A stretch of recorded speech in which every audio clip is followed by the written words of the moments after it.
Imagine you walk into an art exhibition, and there it is. Porcelain, white, curved like a question mark.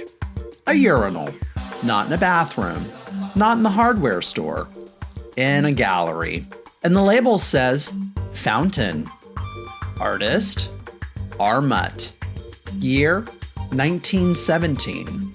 And suddenly the art world, this whole polite temple of taste, starts making that exact same noise you make when you bite into something that shouldn't be crunchy. Welcome to Art Happens, the divine mess of art history, presented by J-Squared Atelier. I'm James William Moore, your curator, your tour guide, and your occasional accomplice in artistic chaos.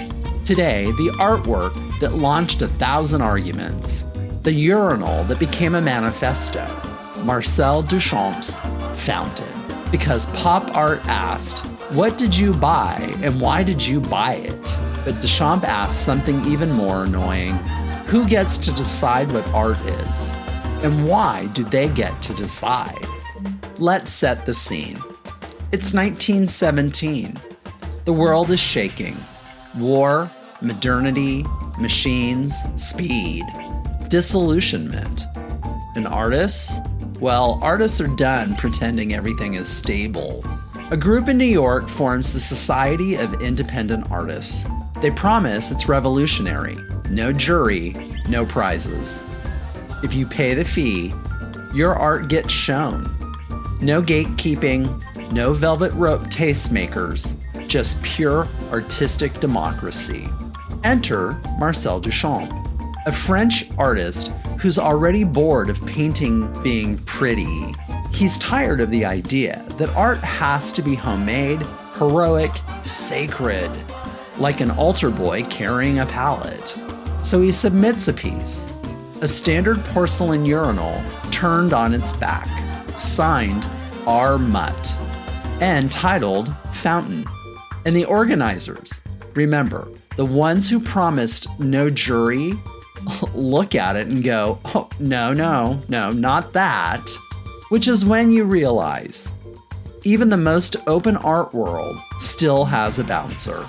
Now here's the part that people miss. Fountain wasn't just a prank. It was a trap. Duchamp didn't submit it to troll the art world the way we think of trolling now.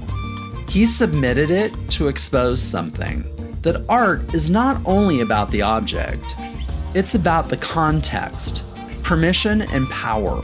Because if the rules are anything can be art, then the real question is, why do some things get to enter the room and others get laughed back into the hallway?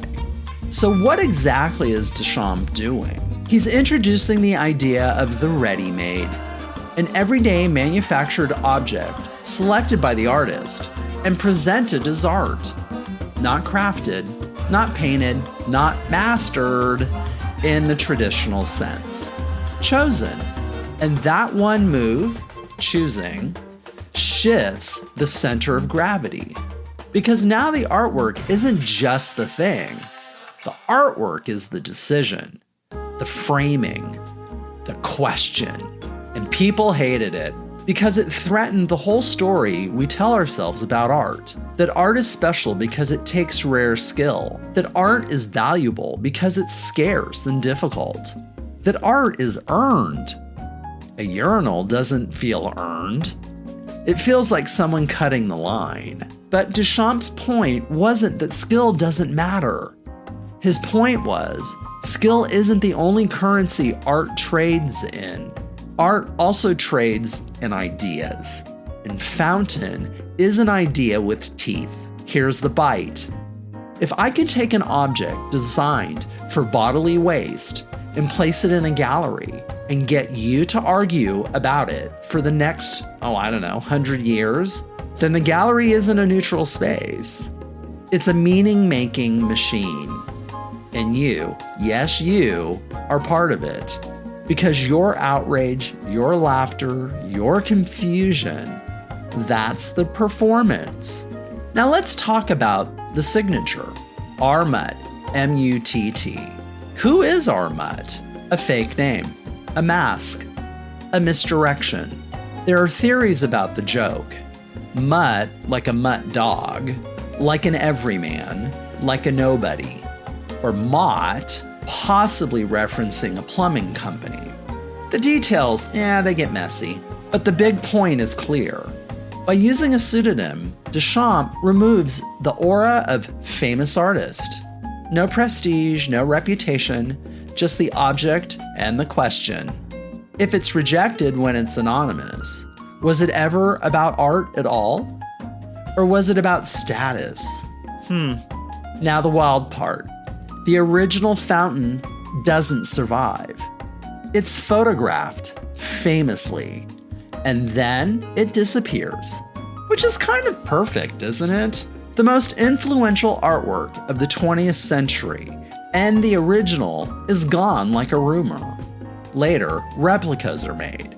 Museums display them, and the question gets even sharper. If it's already made, what makes it the artwork? The object? The idea? The signature? The story? And if the art is the concept, then the original becomes slippery. Welcome to modern art, where authenticity has anxiety.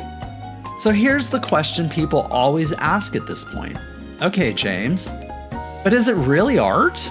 My answer is that's literally the artwork. That argument, that itch in your brain. Duchamp built a machine that produces that question, and it's still running. But let's be fair. There are two common reactions to Fountain. Reaction 1, this is brilliant. It's redefined creativity. Reaction 2, this is garbage. My toddler could do that. And to reaction 2, I always want to say, your toddler could place a urinal in a gallery, sure. But could your toddler do it at the exact moment in history when that gesture would detonate the definition of art? Could your toddler make it echo across Dada, conceptual art, pop, minimalism, performance, installation, and basically the entire contemporary art world? Because timing matters, the cultural pressure matters, the context matters. And also, your toddler is welcome to try. Please film it, I'd love to watch. Here's the deeper twist. Even if you hate Fountain, Duchamp still wins. Because he proved that art can be the thought of experiment. And thought experiments don't need to be pretty. They just need to be effective. Fountain doesn't decorate your life. It disrupts your assumptions, which makes it annoyingly successful. So what did Fountain actually change?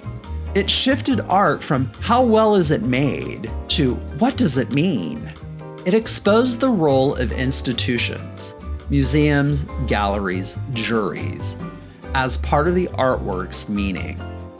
It opened the door for artists to work with language, systems, documentation, performance, and to treat the idea as the medium.